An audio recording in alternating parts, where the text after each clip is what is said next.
سورۃ الماعون۔ ماعون استعمال کی ان معمولی چیزوں کو کہتے ہیں جو عام طور پر پڑوسی ایک دوسرے سے مانگ لیا کرتے ہیں، جیسے برتن وغیرہ۔ اسی لفظ پر سورت کا نام سورۃ الماعون رکھا گیا ہے۔ اس سورت میں بتایا گیا کہ آخرت کے انکار کی وجہ سے انسان کے کردار میں بہت سی خرابیاں پیدا ہو جاتی ہیں۔ ایسے لوگ یتیموں پر ظلم کرتے ہیں، غریبوں کی نہ خود مدد کرتے ہیں اور نہ دوسروں کو اس کی ترغیب دیتے ہیں۔ ایسے لوگ اللہ تعالیٰ کی عبادت سے غافل رہتے ہیں۔ اگر کوئی نیکی کرتے بھی ہیں تو لوگوں کو دکھانے کے لیے، جبکہ دکھاوا کرنے سے نیکی ضائع ہو جاتی ہے۔ یہ لوگ اتنے خود غرض ہو جاتے ہیں کہ عام استعمال کی معمولی چیزیں بھی لوگوں کے مانگنے پر نہیں دیتے۔ بہت سے مفسرین نے اس صورت میں آنے والے لفظ معون کا معنی زکوٰۃ بھی کیا ہے۔ اس صورت میں ان لوگوں کی مذمت کا بیان ہے جو زکوٰۃ ادا نہیں کرتے۔ سورۃ الماعون کا مرکزی خیال یہ ہے کہ آخرت کا انکار انسان کو نیکیوں سے دور کر دیتا ہے۔ اس صورت کے مطالعے سے معلوم ہوتا ہے کہ انسان کو زندگی میں ہمیشہ اچھی عادتیں اختیار کرنی چاہیے۔ بری عادتوں کی وجہ سے انسان اللہ تعالیٰ کی نظروں سے بھی گر جاتا ہے، لوگوں میں بھی اس کی عزت ختم ہو جاتی ہے۔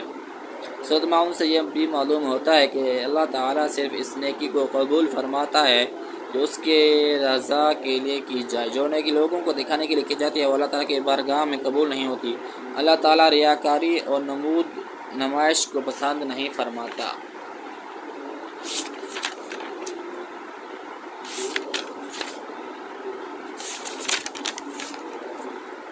سورۃ الکوثر۔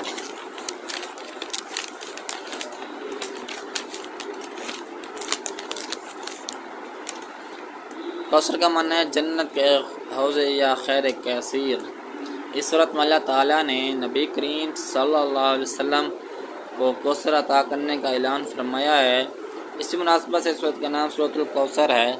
سورۃ الکوثر قرآن مجید کی سب سے چھوٹی صورت ہے، جبکہ سورۃ البقرہ قرآن مجید کی سب سے بڑی صورت ہے۔ ہمارے پیارے نبی حضرت محمد صلی اللہ علیہ وسلم کے پیارے صاحب زادوں حضرت قاسم رضی اللہ تعالیٰ عنہ اور حضرت عبداللہ رضی اللہ تعالیٰ عنہ کے انتقال پر کفار نے خوشیاں منائیں اور آپ صلی اللہ علیہ وسلم کو بے نام و نشان ہونے کا طعنہ دیا۔ اس پر اللہ تعالیٰ نے سورۃ کوثر کو نازل فرمایا اور یہ بشارت دی کہ ان کافروں کو نام تو مٹ جائے گا لیکن ہمارے نبی صلی اللہ علیہ وسلم کا نام گرامی ہمیشہ باقی رہے گا۔ سورۃ کوثر کا مرکزی خیال حضرت محمد صلی اللہ علیہ وسلم کی شان کا بیان ہے۔ سورۃ کوثر میں اللہ تعالیٰ نے اپنے حبیب حضرت محمد صلی اللہ علیہ وسلم کو کوثر یعنی اپنا خاص فضل عطا فرمانے کا اعلان فرمایا ہے اور آپ صلی اللہ علیہ وسلم کے دشمنوں کے بے نام و نشان رہنے کی خبر دی ہے۔ پھر ایسا ہی ہوا کہ حضرت محمد صلی اللہ علیہ وسلم کا ذکر مبارک اور آپ صلی اللہ علیہ وسلم کی سیرت طیبہ تو زندہ جاوید ہے، جبکہ آپ صلی اللہ علیہ وسلم کے دشمنوں کو کوئی جانتا بھی نہیں اور اگر کوئی ان کا ذکر کرتا بھی ہے تو برے الفاظ سے کرتا ہے۔ ان عظیم نعمتوں پر آپ صلی اللہ علیہ وسلم کا اور اللہ تعالیٰ کا شکر ادا کرنے کے لیے نماز پڑھنے اور قربانی کرنے کی تلقین فرمائی گئی ہے۔ سورۃ کوثر کے مطالعے سے ہمیں معلوم ہوتا ہے کہ اللہ تعالیٰ کی پوری کائنات میں سب سے زیادہ محبت حضرت محمد صلی اللہ علیہ وسلم سے ہے۔ آپ صلی اللہ علیہ وسلم کے مبارک نام کو اللہ تعالیٰ نے قیامت تک کے لیے بلند فرما دیا ہے۔